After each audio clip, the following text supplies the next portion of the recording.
About to board a flight back to Accra from Lagos. I'm gonna miss Lagos, but I'll be back in March. Looking forward to it.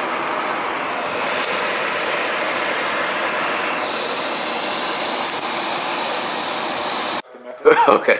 All right, cool. All right, I have a couple more questions. So next question. Do you think the African ego values tribalism over Pan-Africanism? And that's what I just came to that conclusion. And how do we change that? Like you already gave some solutions, but it's still not catching. It's catching on a little bit, and I'm noticing it's catching on more from Africans who have went to either Europe or America versus the ones that are here. Exactly. So do you think just the African ego just wants tribalism over Pan-Africanism? So this is the thing. It seems like you can afford to. So, like the example I gave before, you have antelope who butt heads. Right. You have zebras who fight amongst each other.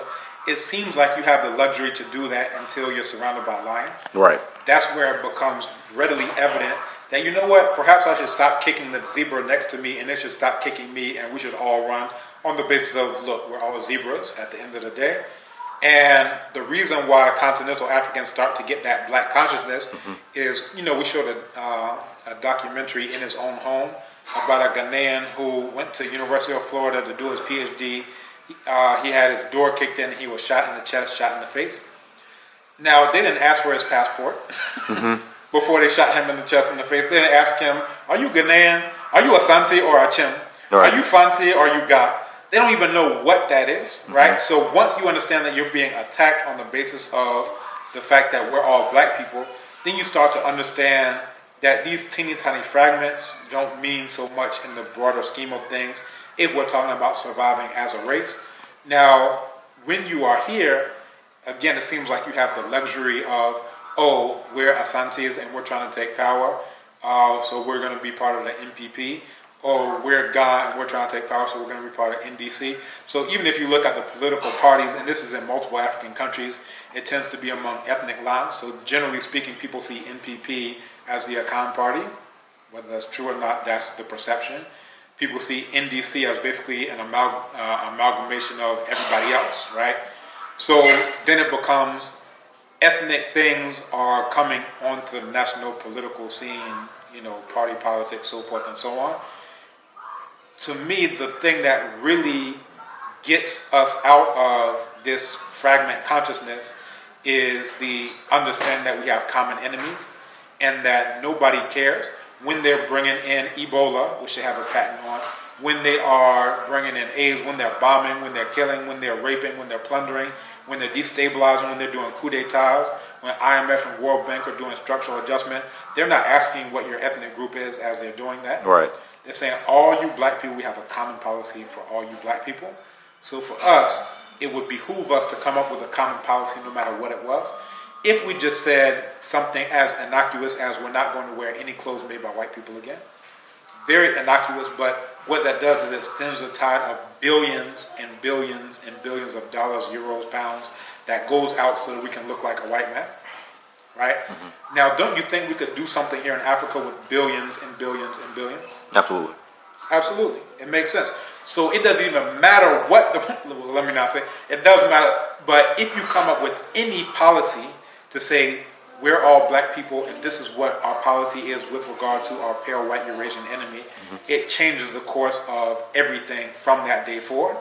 If we look at all the white liquor that, you know, people buy here. So before you go to the Ahimfie, that's the palace, you have to bring 2 bottles of schnapps out of Holland. Yeah. So you go to Holland. Can I stop you right there? I asked, we were doing libations or ritual back when I was in Yoruba land. Right. And I asked this specific question. The alcohol that we're using for these rituals, are these coming from black-owned companies? And they said some of it was, some of it wasn't. But I asked that the question, like, why are we using white-owned companies' alcohol to do African... Interact with your own ancestors. You can't talk to your ancestors unless you make a pit stop in Holland somewhere. Now you can talk to your ancestors. Good boy. It's like, how insane is this? Right. So now, if we look at that situation, let's just... And this is something that seems very innocuous. This isn't, you know, World War III. It's just like, we're not going to buy any white liquor. So every single time you go to the palace, you're supposed to bring 2 bottles of schnapps. Where from that? So if we. And I said, can we use palm wine? So I just went to a ritual. I brought 2 bottles of palm wine. Oh, yeah. I brought an explanation with it. Right. I said, oh yeah, it makes sense because people aren't thinking about Right. like this is tradition. But you have to think, how long could this have possibly been tradition? That means we had to have broken whatever we were doing, that tradition, what we were doing before they even came. Right? So think about the billions and billions and billions that we've sent to Holland. Holland is using that to build skyscrapers. Holland is, or Netherlands, whatever you call this thing, they're using this to pave their roads. They're using this to supply electricity. They're using this for social welfare, whatever they're using it for. I'm like, don't you think we could do something with those billions and billions and billions that we sent? So this goes back to what Nana Amos Wilson talks about, created tastes and desires. So all of those examples I just gave you, the only thing that prevents us from acting on that proposal is the taste and the desire from this. Now, the oldest book in the history of the world, Instruction of Ptah, it says, he who listens to his belly belongs to the enemy. I'll come again. He who listens to his belly belongs to the enemy. That means if someone can create a taste in you for this particular type of thing, then they're the only ones who can fulfill that taste. Guess what? You belong to them because you have to go to them to fulfill that taste. All right, go ahead. So, essentially, if you look at that same type of situation, no matter where you are, it's like Nana Thomas Sankara said the same thing. He said, he who feeds you controls you, right? Nana Amos Wilson said the same thing in terms of created tastes and desires. So once we know this, then we can start to do better. Now, oftentimes when I have these conversations with people who are here, or even on that side, but I'll say that generally speaking, this type of conversation is more common, there in the diaspora. But those who are here, once you start to say these things, they're like, yeah, that makes sense. Matter of fact, I said to an elder at Montpellier, he was like, I'm never buying this white liquor again. It has to start somewhere. It's going to start from here. Now, imagine if, I was just sitting over in Whiteville, so-called America, and saying, oh, the people on the continent, they don't get it. Meanwhile, I'm just sitting over there aiding and abetting the enemy, financing my oppressor, and as long as they give me a Walmart and internet, I'm cool. That's the hush money. So I'll keep financing you while you bomb African people from throughout the world, while you enslave us to the prisons, so forth and so on. So, in my view, Africans from the diaspora who have sense, not anyone who calls themselves American or any fragment, if you consider yourself to be an American, then you need to be in America doing what Americans do. If you consider yourself to be an African, which equals a black person, if you're not black, you're not African. If you're not African, you're not black, period. So if you consider yourself, then all right, that's fine, do your thing. But for those who understand that we're black, when we're here and we're raising levels of consciousness, like an example with the Gandhi statue, so people had no idea about what Gandhi did against black people, much less what he said about black people. Like at the King Museum off Auburn Avenue, he has a big... Very well. Okay. That's one of the next ones on the list. Okay. So yeah, if you have people who know better and are here, as soon as we bring up this idea and share the information, that's where people are willing to rally around it. That's where you get thousands of people who are signing the thing. And then some people, like the comments I've seen are like, see, this is why we need Africans from the diaspora to tell us what these white folks are doing and what they're all about. So I'm getting these comments all the time. But you got to be in it to win it. If I'm over there and just complaining like, oh, the continental Africans don't got it together, then the thing is going to be standing right there, and there's going to be no debate around it. There's going to be no fight around it, right? And it goes with everything. So they have this thing about, French should be mandatory in all schools. So you have people who may not see any problem with that. I see a problem with it, so I speak about it, and now other people are like, oh, wow, that makes a lot of sense. Yeah, the way you laid out that argumentation. Why? Because I know that these pale white Eurasians are our enemies and have been our enemies for at least 5,000 years of recorded history.